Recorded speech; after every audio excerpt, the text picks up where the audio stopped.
Eh bien, bonjour et bienvenue dans ce deuxième épisode des grands podcasts scientifiques sur les grandes problématiques de notre temps. Aujourd'hui, les tomboys, pourquoi sont-ils le choix supérieur de waifu? En effet, cela peut paraître gay d'aimer une femme à l'apparence masculine pour la plupart d'entre vous qui n'avaient pas reçu une éducation scientifique appropriée, mais je vais démontrer à la fin de cette présentation que, elles sont en effet, le seul choix valide de waifu. Commençons sans plus tarder. Tout d'abord, définissons la waifu dans l'imaginaire collectif. Elles sont d'abord caractérisées, par, le plus essentiel. Il s'agit bien évidemment de ce qu'on appelle en jargon scientifique les arguments marketing, mais que vous le connaissez certainement sous le nom de nibar.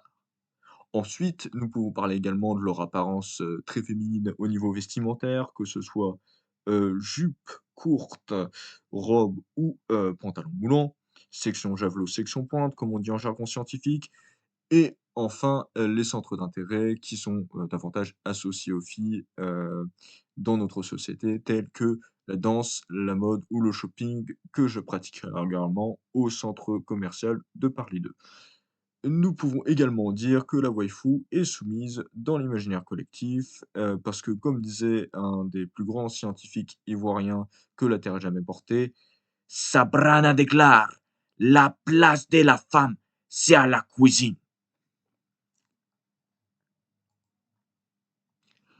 Passons maintenant à la définition scientifique du tomboy. Alors, je vais vous ressortir mon diagramme de la féminité, vous l'avez probablement reconnu puisque nous l'avons étudié dans le podcast précédent sur les femboys. Euh, À l'extrémité de l'extrême féminité, finalement, nous pouvons trouver, la femme trans, qui sont des femmes. Au milieu, au niveau de la féminité, nous avons le femboy, qui sont, des hommes à l'apparence et à l'attitude efféminée, qui ne peuvent pas malheureusement être davantage à droite sur le diagramme de la féminité à cause de l'absence de, tétés et de zouzous. Et enfin, nous avons le tomboy, finalement, au plus bas de la féminité puisqu'il s'agit, de femmes ayant une apparence et une attitude, des centres d'intérêt, masculins. Ces centres d'intérêt d'ailleurs vont suffire à définir certains archétypes de tomboy. Nous pouvons dès lors dire que les centres d'intérêt sont une condition nécessaire et suffisante du tomboy.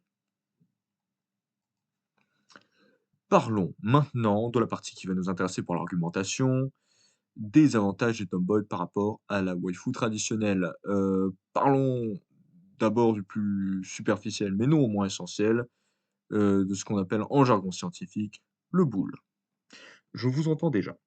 Vous allez me dire: «Nous, ce qu'on veut, c'est les formes. Sans tété et sans zouzou, il y a pas de waifu». Et je vous dirai: «Je vous ai compris. Je vous ai compris». Parce que même si la taille du melon chez le tomboy s'apparente davantage à la taille d'un citron, voire même d'une cerise, si ils sont moins pourvus sur le plan antérieur, sur le plan postérieur, les tomboys sont les mieux pourvus de tout le règne animal. Ouais. Et nous pouvons également remarquer que contrairement, aux, tétés, aux zouzous de la waifu traditionnelle qui sont composés à 99,9 de graisse, le corps du tomboy est lui composé à 85,3 de muscles, ce qui lui permet non seulement d'assouvir certains fétiches, mais aussi de se conserver, beaucoup mieux et beaucoup plus longtemps que, la graisse de la waifu traditionnelle. En effet, celle-ci a tendance à se transférer au niveau du bide après la trentaine, ce qui fait que après la trentaine, votre waifu a de la bedaine. Et moi, je dis qu'une waifu plus durable, c'est meilleur pour la planète. Ouais. Outre l'écologie, les, tomboys, ont un autre avantage majeur, peut-être principalement le plus gros avantage que la population, trouve aux tomboys, qui sont les centres d'intérêt diverses et variés. Parce que si les tomboys peuvent vous casser la gueule dans la vraie vie, ils peuvent aussi vous casser la gueule sur Valorant. En effet, ils résolvent une une des plus grandes problématiques du millénaire qui est: est-ce que je lance une game de LOL ou est-ce que je passe du temps avec ma meuf? Eh bien, avec les tomboys, c'est votre meuf qui vous balancera des insultes racistes sur LOL parce que vous fille de mode. Ouais, et ça, je trouve ça incroyable. J'en pleure derrière mes lunettes de soleil. Mais outre ça, les tomboys, résolvent une autre problématique essentielle un théorème qui a été, démontré, par Descartes au XVIe siècle, qu'il s'agit de, soulever des poids permet de soulever de la meuf, c'est une idée plutôt erronée.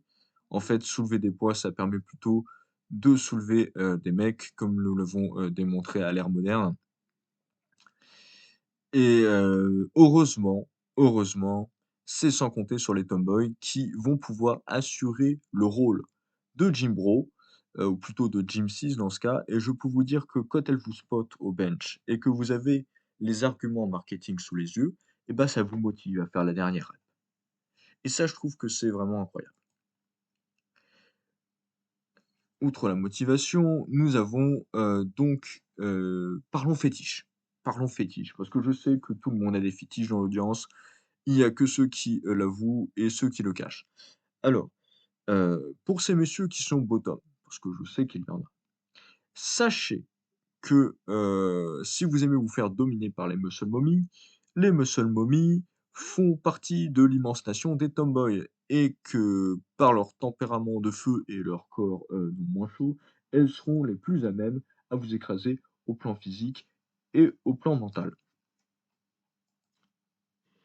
Mais pour ces messieurs en plus grand nombre qui sont top, qui préfèrent les waifus réservées et timides, nous avons pensé à vous. Car en effet, les tomboys, présentent 2 archétypes qui sont à même de satisfaire vos pulsions.